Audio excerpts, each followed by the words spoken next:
Oubliez l'IA, oubliez l'inflation, oubliez même la macro. Aujourd'hui, le seul indicateur qui compte pour votre portefeuille, c'est l'humeur de Donald Trump sur Truth Social, ou à la limite sur X. En 24 heures, le shérif de Washington a flingué les pétrolières, mis les marchands de canons au pain sec et interdit le monopoly immobilier. À Wall Street, on ne gère plus des risques, on scrute les réseaux sociaux du président à la place de nos Bloomberg.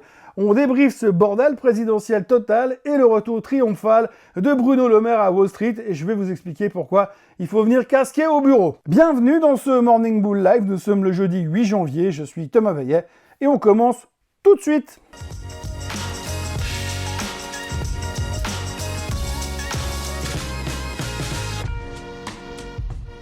Cette émission vous est présentée par Swissquote. Alors avant toute chose, ce que vous allez entendre et voir dans cette vidéo n'est pas un conseil financier, c'est mon avis, mon analyse et parfois mon humeur du jour. Par contre, si vous voulez comprendre la bourse, là, vous êtes au bon endroit. Bon déjà, on va pas se mentir, la lune de miel de début d'année semble visiblement terminée. Les indices américains ont stoppé leur ascension brutalement et les questions arrivent subitement. Le Dow Jones et le S&P 500 ont viré au rouge au milieu de la séance et seul le Nasdaq surnage de 0,16% et encore, c'est parce que le mot IA a été prononcé 3 fois à côté du logo d'Intel. Mais oubliez les graphiques 2 secondes, le vrai sujet, c'est pourquoi tout le monde flippe et la réponse tient en 5 lettres, T-R-U-M-P. On peut résumer la chose en 3 points. Premier point, Donald Trump a décidé de jouer les agents immobiliers pour le peuple. Il veut donc interdire aux mastodontes comme Blackstone d'acheter des maisons individuelles. Les mecs avaient déjà monté des portefeuilles de la taille d'un petit pays. Et là, Trump leur a dit « Terminez le Monopoly, allez jouer ailleurs ». Forcément, quand t'expliques aux plus gros investisseurs du monde qu'ils n'ont plus le droit de faire leur shopping en banlieue, l'ambiance à Wall Street devient tout de suite un peu moins festive. Et ce qui est intéressant, encore une fois, c'est que Blackstone a commencé à baisser plus d'1 heure avant l'annonce officielle. Le gang des plus égaux que les autres a encore frappé. En second point, on a le dossier Venezuela, un vrai cadeau empoisonné, et les pétrolières tirent la gueule, parce que relancer le business là-bas, ça va coûter une blinde, avec un risque quand même maximal, surtout quand les gardes-côtes américains commencent à saisir des pétroliers russes, remplis de brut vénézuéliens en plein Atlantique. On nous explique que c'est pour aider le peuple, mais quand Trump parle de contrôler le pétrole de manière illimitée au Venezuela, on sent bien que le bénéfice va surtout finir dans un compte en banque quelque part à Washington. C'est plus de la géopolitique, c'est un remake de Fast and Furious, mais avec des barils de pétrole. Les pétrolières étaient donc encore sous pression et le magnifique coup sûr de Trump commence à sentir le poisson pas frais pour des boîtes comme Exxon ou Chevron. Troisième point de la journée et bouquet final, le secteur de la défense s'est fait démonter proprement. Trump a comparé le PDG de Lockheed et de Northrop à des escargots asthmatiques qui livrent les missiles avec 3 ans de retard, mais versent des dividendes à la vitesse de la lumière. Sa solution, à Trump, plafond salarial à 5 millions de dollars et on arrête de payer les dividendes et on interdit les rachats d'actions, jusqu'à qu'ils commencent à se bouger les fesses. Alors à ce prix-là, les mecs vont bientôt devoir faire du covoiturage pour aller au Pentagone, ou demander des tickets resto. Résultat, tout le secteur plonge, sauf Boeing, parce qu'eux, ils sont déjà tellement dans le trou qu'ils payaient déjà plus de dividendes. C'est la stratégie de la survie par la nullité. C'est un coup de maître. Bref, entre l'immobilier, le pétrole de Maduro et les marchands de canons qui sont en PLS, on n'est plus dans un marché financier, on est dans une télé-réalité produite par la Maison-Blanche et présentée par Donald Trump. Voilà, je vous ai planté le décor. 3 raisons, 3 claques et Trump au milieu qui distribue les baffes. Alors oui, les puristes me diront qu'il y a aussi eu des chiffres économiques, et c'est vrai. L'oncle Sam nous a fait une petite déprime automnale, les offres d'emploi ont plongé à 7,1 millions. C'est pas juste un ralentissement, c'est le marché du travail qui commence à avoir les jambes en coton, et c'est même confirmé par les chiffres de l'emploi ADP, 41 000 créations de postes, c'est famélique et c'est en dessous des attentes. Mais au milieu de ce désert de recrutement, le secteur des services, l'ISM, a pété un record à 54,4. C'est donc le paradoxe total. Les boîtes produisent plus, tournent à plein régime, mais ne veulent plus engager personne. C'est la productivité source 2026, faire bosser les machines et les derniers survivants jusqu'à l'os. Donald va adorer, les demandeurs d'emploi, un petit peu moins. On est dans l'économie du démerdez-vous tout seul. Mais alors, pour être très franc, ma réflexion du matin, c'est qu'on s'en fout totalement de la macro. En fait, le vrai problème, il n'est pas du tout dans les chiffres, il se trouve dans un seul cerveau sur la Terre. Et pas de bol, c'est celui de Trump. Le mec est donc partout, il a un avis sur tout, du prix du latte au Venezuela, en passant par la taille des pales d'éoliennes. On dirait un ado de 14 ans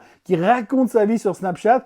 sauf qu'il a les codes nucléaires et qu'il est en train de devenir au passage le président de la moitié de la planète et bientôt le patron mondial du cigare cubain, sans oublier qu'il est président du Venezuela par intérim. Trump est devenu omniprésent et omnipotent. Alors oui, on avait déjà vécu ça sous Trump 1.0, mais là, on est dans la version sous stéroïdes. Qu'ils disent un truc vrai, à moitié vrai, légal ou totalement délirant, le marché réagit au quart de tour ou à la milliseconde. Aujourd'hui, Trump a le pouvoir de vie ou de mort sur ton portefeuille juste en postant une connerie entre deux cheeseburgers sur Truth Social. On ne gère plus des risques, on gère l'humeur d'un mec qui change d'avis comme de cravate, entre une cravate rouge et une cravate rouge foncé. Si vous n'avez pas encore acheté votre casque de protection, c'est le moment parce que l'année ne fait que commencer. Alors bon, moi je suis prêt, mais soyons rationnels 2 minutes. Techniquement, Trump aboie beaucoup, mais il ne ment pas encore. C'est bien évidemment pas lui qui va s'asseoir au board de Chevron ou d'Exxon pour voter le budget. Il n'a pas non plus le bouton magique pour bloquer les dividendes de Lockheed Martin. Et avant qu'une loi interdise à Blackstone d'acheter une villa à Miami, il va couler pas mal d'eau sous les ponts des Keys. Mais la vraie question, c'est pas ce qu'il peut faire, mais plutôt de savoir si les gens qui ne sont pas d'accord avec lui vont oser le contredire. Est-ce que tu as vraiment envie de dire non en face de Donald Trump pour les 3 prochaines années ? Posez-vous simplement la question. Surtout que dans l'armement, quand tu vends des F-35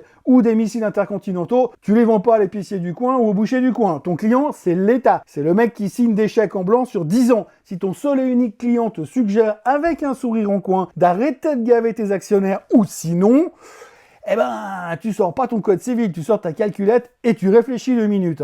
Trump, on le sait, c'est un négociateur de rue, il se fout totalement de la loi. Ce qu'il veut, c'est te tordre le bras jusqu'à que tu fasses toi-même ce que lui, il a décidé. Et pour nous, dans le monde merveilleux de la finance, c'est le début des emmerdes. On galérait déjà à interpréter des chiffres macro calculés au boulier et bidouillés 12 fois avant d'être publiés. Maintenant, il faut aussi prévoir le facteur connerie en temps réel. Désormais, la règle est simple, on vient au bureau avec un casque de chantier, parce qu'entre 2 ouvertures de marché, ou même pendant que tu dors, le mec peut te satelliser le cours du pétrole ou flinguer les cryptos avec un poste de 3 lignes. Là, on n'est plus du tout dans l'analyse de marché, on est dans le déminage permanent. L'année va être très longue jusqu'au midterms. En résumé, hier le marché était prêt à grimper au rideau pour toucher de nouveaux sommets historiques et Trump a tout foutu par terre. Le mec arrive à publier sur 22 sujets différents en une seule journée. Je sais pas ce qu'il prend au petit déjeuner, mais ça doit être de la bonne.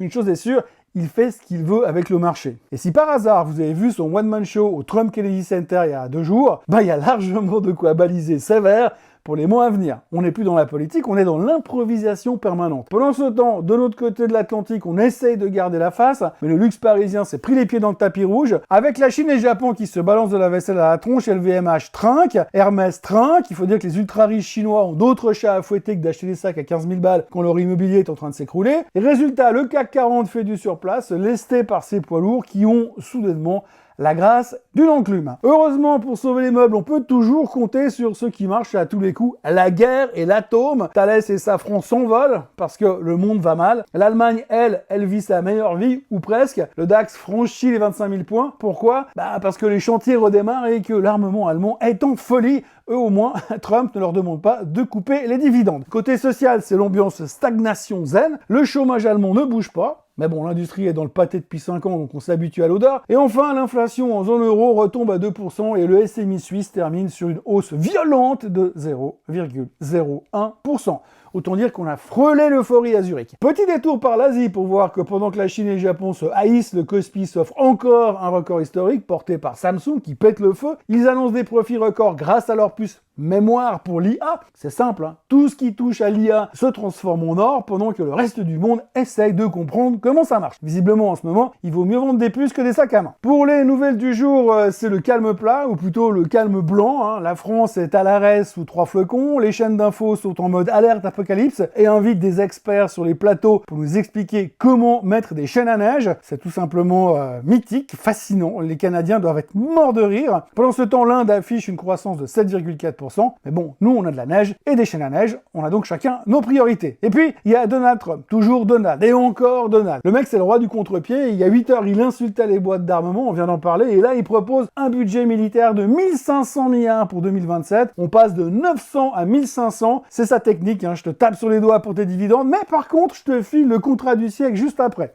à moins que ce soit une manœuvre désespérée pour que le budget militaire reste plus gros que les intérêts de la dette américaine, parce qu'en 2026, la dette va coûter plus cher que les porte-avions et le F-35, qui ne volent pas, ou pas très bien. Et puis alors, il y a l'info qui a refait ma journée. Bruno Le Maire a retrouvé du boulot. Il part à New York faire du conseil stratégique pour les multinationales. C'est magnifique, hein. Après avoir passé 7 ans à expliquer aux Français qu'il fallait se serrer la ceinture tout en creusant un trou béant dans les caisses de la France, il va aller apprendre aux Américains l'art de claquer du pognon de dingue qu'il n'a pas. Engager Bruno pour conseiller Wall Street, c'est comme demander à un iceberg de donner des cours de pilotage au capitaine du Titanic. Franchement, on ne pouvait pas rêver mieux pour bien démarrer 2026. Je voudrais juste savoir si on peut pas passer directement à 2027. Ça me paraît être une stratégie nettement plus saine pour mes nerfs. Pour ce qui est des chiffres du jour, c'est la pause avant les NFP de demain, mais il y aura quand même les chiffres du CPI en Suisse et la BNS qui va parler et le chômage en Europe. L'inflation en Suisse est attendue à 0% et on se réjouit vraiment d'écouter les gens de la BNS. C'est généralement le meilleur moyen de lutter contre l'insomnie. Aux USA, il y aura les jobless claims, donc il faudra se souvenir de la règle.